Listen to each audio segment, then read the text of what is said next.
Have you ever noticed that some of the quietest people tend to be the most calm? There's quiet power in knowing what to share and what to keep private. Although the world today tries to compel expression, we discern that it is often wiser to restrain. The Stoics understood this in their bones. Our willingness to reveal certain things can be empowering, but it can also render us susceptible. As we mature, especially from 50 to 75, life teaches one very important thing. Not everything needs to be said out loud. Privacy is not just about being secret. It is about control, dignity, and the ability to keep an inner balance. Given how personal lives are more visible than ever, discretion can become an essential virtue. Today, we are going to uncover 8 things that should ever be kept private. Ageless wisdom inspired by the Stoics that will enable you to keep your peace, protect your reputation, and traverse life with quiet confidence. And to those principles, it's not about being isolated, but maintaining strength, self-respect, and the wisdom to know when silence speaks more than words can. Before sharing another insight about yourself, ask, is it ensuring my well-being? Or am I unwittingly giving away my power? So hold on as we venture into the world of boundaries and how upholding some of them can take us to a more fulfilled and resilient life. If any of this resonates with you, stay till the end and let me know in the comments. Now, let's begin. Age, more than just a number. You could drop dead right now. Whatever that is, let that dictate what you do and say and think. Marcus Aurelius' age is one of the first questions casually asked, an easy icebreaker. But underneath this innocuous question is a deeper truth. Society attaches so much importance to youth that individuals quickly become numbers. And as we age ceases to be a simple number. It becomes a category, an identifier others will use to categorize our skills, our salience, and our potential. So, why should you keep your age a secret? Because once people learn how long you have been roaming this earth, they automatically start to relate to you differently. Some might give you unsolicited advice, think you're more incompetent, or worse, see you through the lens of decline instead of wisdom. Intentional or not, ageism is a thing. Even in societies that purport to value experience, the mirage of youth usually eclipses the value of accumulated wisdom. But life is not measured in number of years. We are always complaining that our days are few and living as if there were no end of them. Seneca. Overemphasizing age can lead to needless anxiety. Some, just by seeing your number, will believe your time is up. Others will fear that you are a living projection of their own fears. And then, of course, the years you have left. Your age remains unknown in society's eyes, which liberates you from the expectations placed upon it. Citation. You determine your own life without being locked into what you ought to or ought not to be doing at any given point in life. Your true identity is in your energy, your passions, and your contributions. When people don't know how old you are, they can see you for your wisdom and strength and presence rather than a number. If you want to have a good life, the Stoics remind us, your death is outside your control, but how you live your life is entirely within your control. It is not the years behind us that matter, but the life still in us.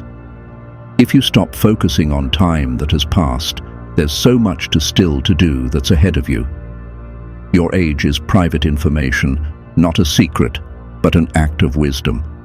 Life is not counted by years, but by meaningful moments. Money, the value of financial privacy. Wealth is the ability to fully experience life. Epictetus. Money is an inescapable part of life, but still one of the most sensitive subjects.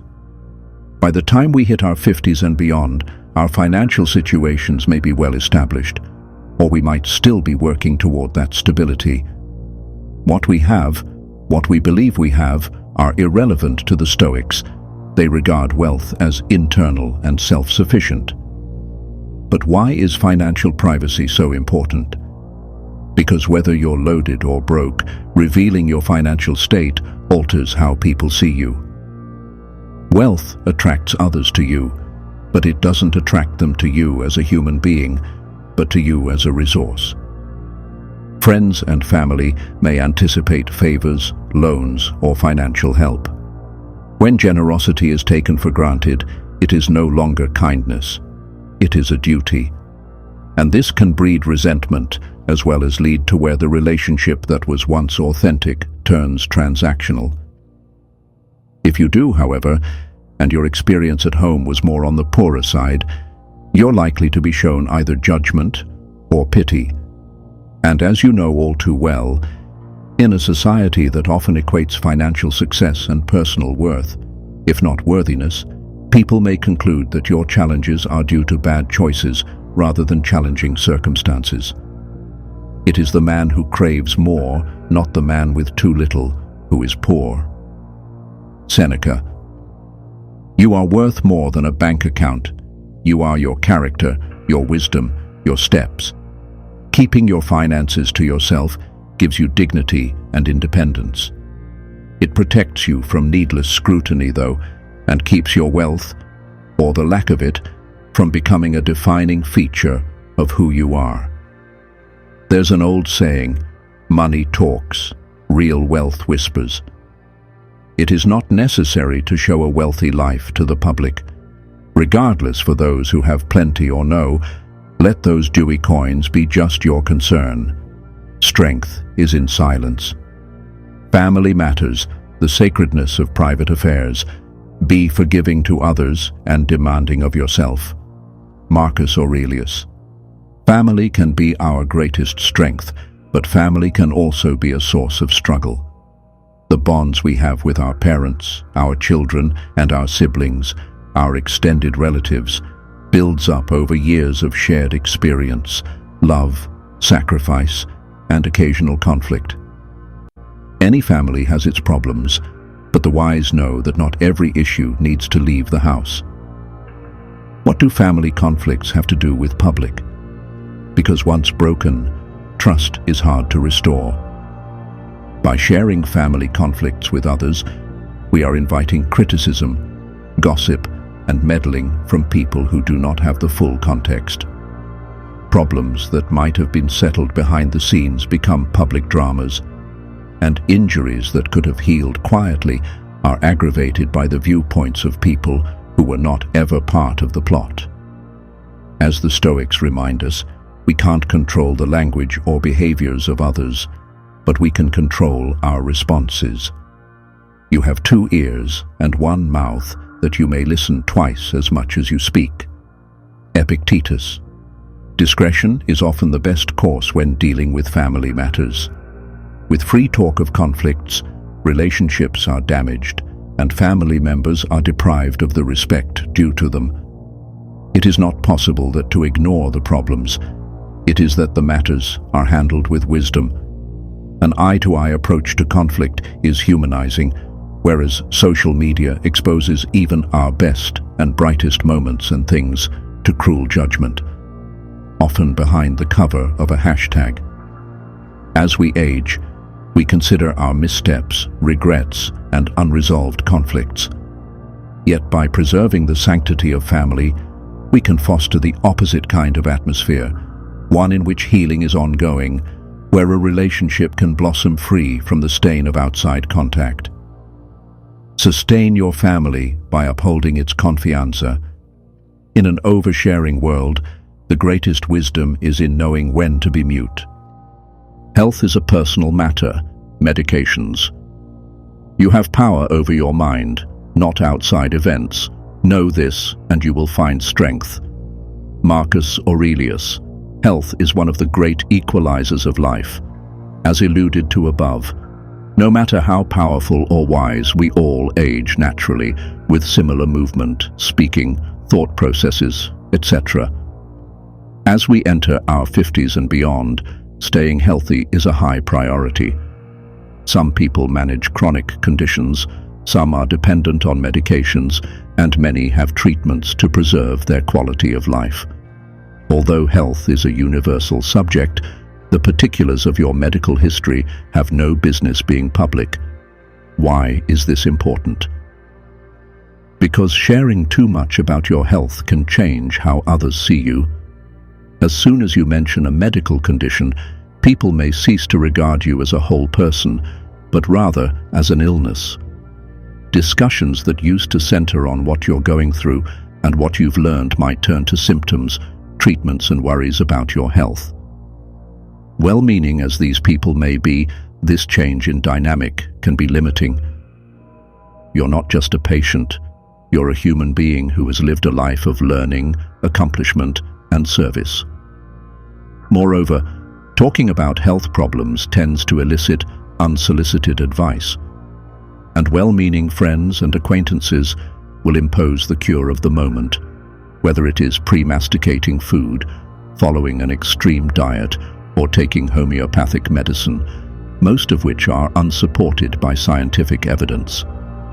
Though well-intended, some of these ideas are overwhelming, confusing, or straight-up dangerous. There were no Stoics in the room, but Stoicism could have helped. These ancient philosophers teach us that the outside world, the things we cannot control, including our health, is not where our focus should go, but rather our agency is in how we react to it.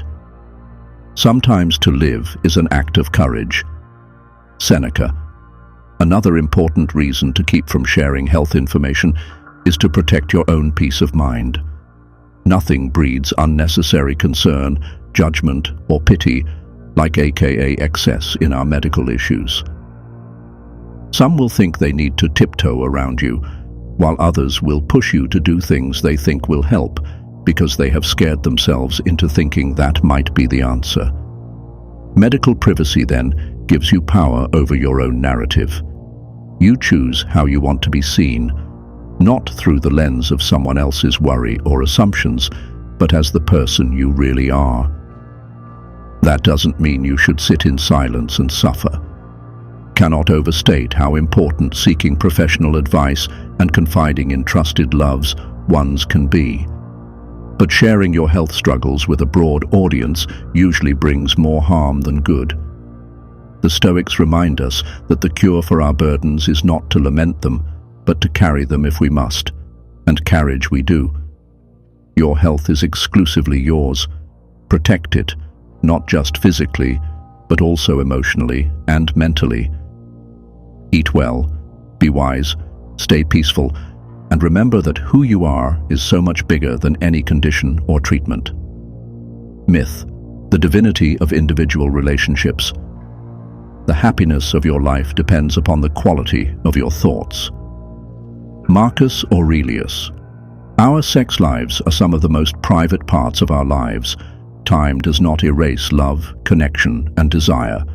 It transforms them. As years go by, bonds develop and grow. Understanding, experience, and gratitude for each other's presence reinforce attachment. But in a world that all too often sensationalizes or misrepresents older adults' intimate lives, keeping it discreet is not just a preference, it's wisdom.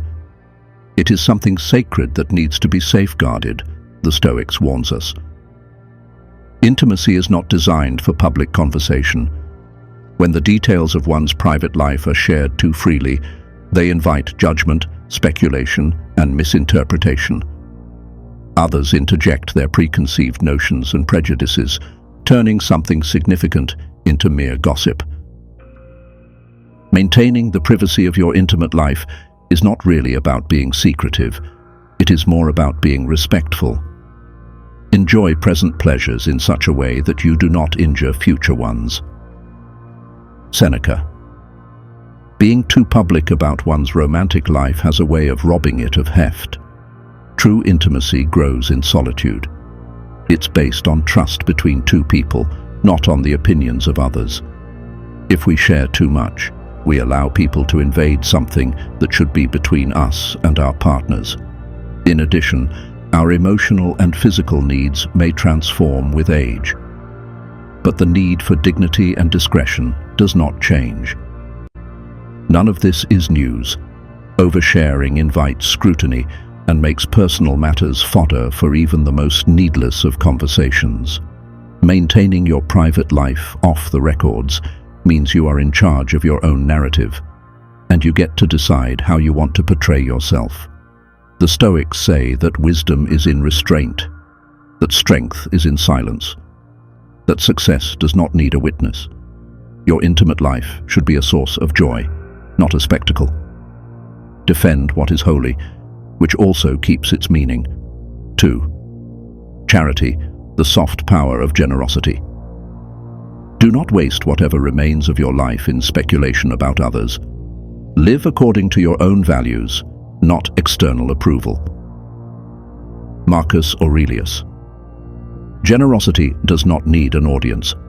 Giving, in the form of financial help, time, or emotional support, is one of the highest virtues. But, in this modern society, public donations are frequently confused with real benevolence. The Stoics believed that virtue is its own reward. As soon as we ask for something in return for our missing donation, we belittle its real value. Why must we remedy acts of charity in secrecy? Because donations should be about the person receiving, not giving. But when generosity is performed for applause, its sincerity is questioned. Silent giving carries more weight than that followed by trumpets. It speaks of inner strength, giving for the sake of it, not for the sake of being seen. A benefit ceases to be a benefit when it is expected. Seneca. The Stoics warn against seeking recognition for the good that you do. Charity and goodness that is inextricably linked to the recognition of others stops being pure charity. A real virtuous person does this freely. They don't keep score, they don't expect a favor in return. And keeping charity private protects those we seek to help. Not everyone wants to be seen as an aid recipient. Shedding light on someone's struggles can strip them of their dignity. Quiet philanthropy lets others keep their dignity. Most of the great kindness goes unnoticed. The greatest acts of generosity lift others while still preserving pride. Wealth, time, and resources are simply tools, and the value of them comes from how we use them. Teach the world to be as generous as you are, but let it be a reflection of your character and not an act for the world. Status, maintaining personal integrity. What happens to you is not as important as how you react to it. Epictetus. Honor is not something you demand. It is something you earn. It does not rest on what you say, but on what you do. It is earned through discipline, integrity, and quiet strength. We have accomplished so much by the time we are older, building families, careers, contributing to society. But as the Stoics remind us, real honor does not need proclamations. Today, the world seems to revolve around validation. There is a temptation to share victories, to show people what we have done. But the harder we try to leave our mark, the more we endanger the very respect we hope to protect. Being admired by others is the sign of an unstable mind. Seneca. It does not take external validation for true honor. Confessing to a long string of successes may inspire resentment, envy, or others feeling inferior. The genuinely noble allow their deeds to speak for them. By withholding aspects of your life, your accomplishments, your influence, your triumphs, you safeguard your self-respect. You let others get a glimpse of yourself instead of just your past actions. Ultimately, the most admirable people are not the ones raving about their greatness. They are the ones who bear it with deep humility. Honor is not an act, it is a mode of existence. To live with integrity and respect will follow you. Insults, unsaddling an old grievance. If someone can provoke you, it means your mind is part of the provocation. Epictetus. We are all met with criticism, insults, and embarrassment during our lifetime. There is no one who walks through the world unscathed. We, the shelter animals, are being misjudged, criticized, and sometimes involved in painful experiments. But will we let these wounds define us? Or will we choose to let them go? The Stoics knew well that clinging to our past wounds only lengthens our agony and, to mix our metaphors, allows those who have wronged us to live rent-free in our heads. You were not there, and you were not abused by any of these people.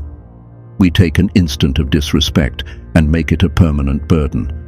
But why let the careless words of others rob us of our circles of peace? Real strength is not attachment. It is in the ability to release and not be tethered to the negativity of others. You have power over your mind, but not outside events. Know this, and you will have courage. Marcus Aurelius. Bringing up old insults, reopening old wounds and their power over us, and seeking other people's validation only strengthens their power over us. Every time we share an old painful tale, we stick the finger back into the wound and never let it heal. You can listen to a sympathizer, but they can't take that weight off our shoulders, as it's only ours to drop. When we forgive someone in the Stoic sense, we aren't condoning the actions of another. It is about freeing ourselves. It means understanding that past grievances no longer have dominance over our current mindset. It means realizing that insults say more about the insulter than the insultee. If we keep our grievances to ourselves, we can heal without the influence of the outside world. Allows us to be free of untoward feeling that is in constant loop and preserves our state of tranquility. Being angry binds us to those who hurt us, while releasing it frees us. The choice is ours to make. Conclusion. Failure. Of being silent, wisdom isn't only about what we learn, it's about what we decide to protect within ourselves. The quiet is not an act of cowardice, it is an act of strength. Everything we keep private is often more powerful than anything we will ever unleash on the world. By keeping these 8 aspects of life secret, you protect your peace, dignity, and personal story. Discretion is not aloneness. It is strength and self-respect, and the knowledge that sometimes we speak, and sometimes we do not. If you found this message powerful, let us know in the comments. Let us know what you think. Do you affirm these principles or add something? And of course, if you enjoy learning about inner strength, wisdom, and Stoic principles that stand the test of time, a like and sub would do you well. Stay conscious, stay empowered, and always remember that real power is within. Until next time, on the trail of the way to a wiser and a more meaningful life.